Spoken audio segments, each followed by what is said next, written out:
Welcome. We hope this broadcast finds you healthy and safe. Thank you for tuning in to MSK's video pop-up series, where we discuss late-breaking news and issues that affect your business during these uncertain times. Today, we'll be hearing from Thea Rogers, attorney in MSK's labor and employment practice. As companies prepare to reopen, there are mounting questions on a wide range of topics. Today, Thea will walk us through ways of putting together return to office plans that are compliant with various regulations and governmental standards. Over to you, Thea. Thanks, Doug. Hi, everyone. As Doug mentioned, I'm Thea Rogers, and I'm an associate in MSK's Labor and Employment Department. Today, I'll be briefly discussing the return of employees to the workplace. A few things that I think are important for me to initially mention. First, there are obviously numerous different types of workplaces. Bars and restaurants, retail, music, TV and film production, manufacturing, hair and nail salons. I could go on and on. But I think it's probably the most helpful for me to discuss the standard office worksite, as I think that's probably the most applicable to the majority of you, the viewers. However, obviously, if your particular workplace is not an office, feel free to reach out to me or another MSK attorney offline. Anyway, the reason that I bring up the many different types of workplaces is because, at least here in LA County, our Department of Public Health has promulgated different reopening protocols for each different type of workplace. Therefore, if you wanted to see the LA County office specific protocol, for instance, you would look to Appendix D for DOC. Therefore, the first thing I advise anyone in charge of reopening a workplace to do is make sure they are looking at the correct and applicable protocol. The second thing I want to note, though I'm sure the vast majority of you are already aware, is that there is now tons of guidance promulgated by all different levels of government out there about reopening the workplace. We have at the top level guidance from the White House, the CDC, OSHA. At the state level in California, we have Cal-OSHA, we have the California Industry Regulations. At the county level, we have the Los Angeles County Department of Health guidance. In Orange County, you'd have the Orange County Department of Health guidance. And at the most local level, there's even some city guidance. And you need to be looking at this entire universe, which, trust me, I know can seem quite overwhelming. But the trick, if there is one, I think, is to comply with the most stringent and perhaps seemingly most onerous requirements. So what I highly recommend is that whomever is in charge of organizing and coordinating a worksite reopening do is print the most exhaustive protocol and go through line by line to ensure compliance.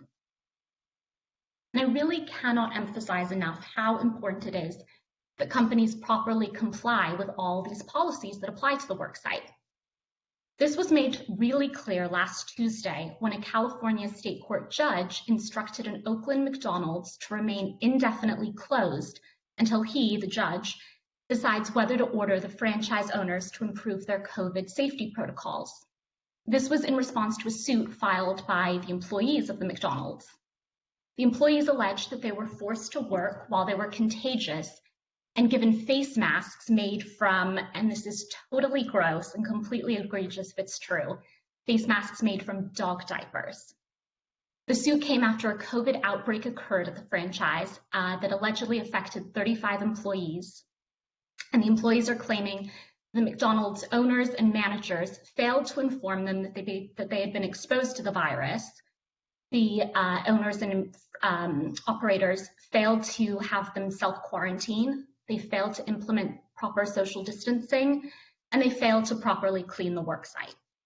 All of these actions by the franchise, or rather non-actions by the franchise owners, were things that they were obligated to take and do under the various protocols that applied to them.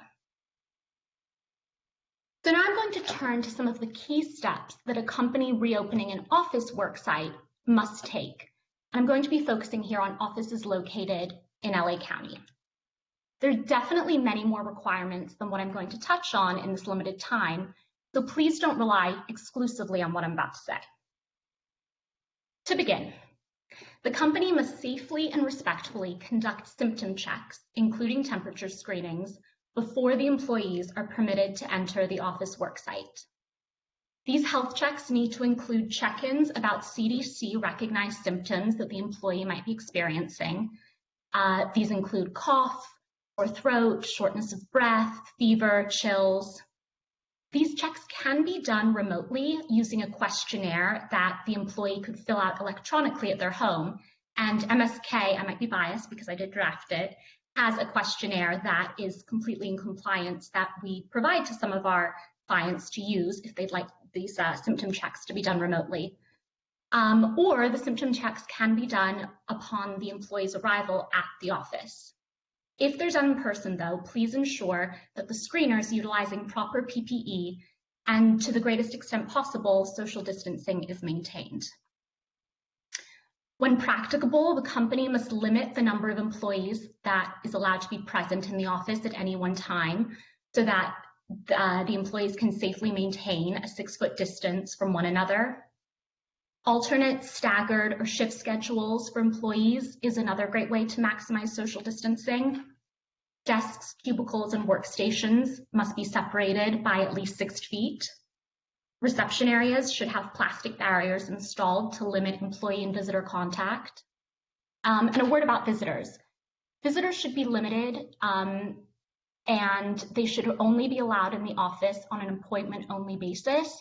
And there should be a visitor, and visitors should be pre-registered in a log. And what's great about a log is that if contact tracing needs to occur because, say, an employee has either tested positive for COVID or exhibits COVID symptoms, you can easily track down the names, phone numbers, addresses of the visitors. All employees, along with any visitors in the office, and this includes delivery people, this includes vendors, are required to wear cloth face coverings whenever they're likely to come into contact with others. And in LA County, cloth face coverings must be offered to employees at no cost. Something that recently came to our attention about these cloth face coverings is there are these fraudulent exempt face mask covering cards going around. You might have seen the recent CNN article wherein employees are claiming that because they have this seemingly official card, it looks like it has the DOJ insignia, for instance, they are exempt from wearing a face cloth mask. Well, something to know about this. Yes, you don't have to wear a cloth face covering if you have, say, respiratory illness that prohibits you from wearing it. But under the ADA, you are permitted to ask any employee to provide healthcare provider notice that states that they are allowed that exemption. So don't be fooled by those fraudulent cards. Hand sanitizer, soap and water, tissues must all be available to individuals throughout the office. Sharing of materials and objects between employees must be eliminated, and to the greatest extent possible, high traffic areas in the office like stairwells, elevators, lunchrooms, break rooms should be disinfected at a minimum on a daily basis.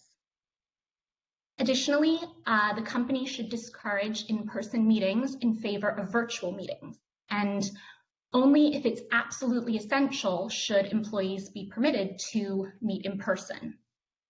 If an in-person meeting does occur, it should be capped at 10 people. Everyone should be wearing a face mask, cloth face mask covering.